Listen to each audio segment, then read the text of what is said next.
basically, the United States government on both sides, Democrat and Republican, have refused to address the asylum issue w- with asylum officers. So what they're doing is they're trying to treat what is an asylum humanitarian claim with a law enforcement tool.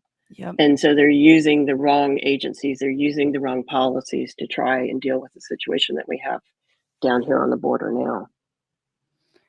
Oh, yeah. And I do want to ask you about why you ultimately did leave, but maybe before that about, you've spoken a lot about the corruption in Border Patrol even when you were working. What kind of corruption did you witness, or are you talking about? Um, well, I mean, I think I would have to go back to the academy. For me, witnessing the corruption started when I was sexually assaulted by a classmate in the academy, and we had been warned by the females in the classes before us not to complain about sexual assaults and not to come forward with the instructors demanding sex from the female trainees and stuff. And so they covered that up. I basically really needed the job, like all the other women that joined, and so I kept my mouth shut. And I certainly didn't think it was systemic back then, like I know it to be now. And so I was just trying to keep a job and get out to California and start my life. To be honest with you, pay off my school loans. And um, in the field in Campo, I mean, I have witnessed agents, uh, haul off and smack a migrant for no reason, and I would report them. And I have witnessed the secret and illegal critical incident teams.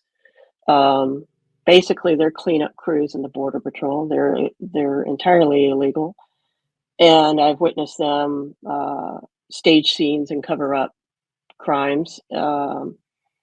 And So a lot of it too, honestly, was agents that I worked with every day that I knew were facing charges of domestic violence or facing charges of DUIs or facing charges of dating the women that they were arresting after hours all the time and things like this. And, they would be under investigation for a little while, but basically nothing ever happened to anybody. Everybody just kept their jobs.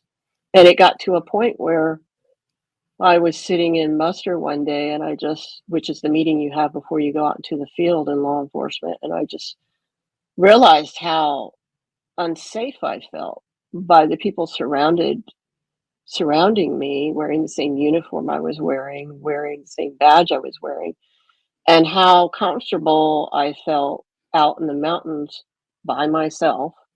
And back in the day, I was a skinny little thing, barely 5'6", and yet I would catch a group of 40, 50 men, and I wasn't that afraid of them. I mean, you always have to watch yourself, but in the end, basically, I suffered at the hands more of fellow agents than I did any migrants that I ever apprehended. So, What's going on, Frantifa? If you haven't already, subscribe to this channel right now. Hit that button. And also, you can become a patron and support the show every single week. Get access to bonus episodes and exclusive merchandise. Patreon.com/bitchuation room. Do it.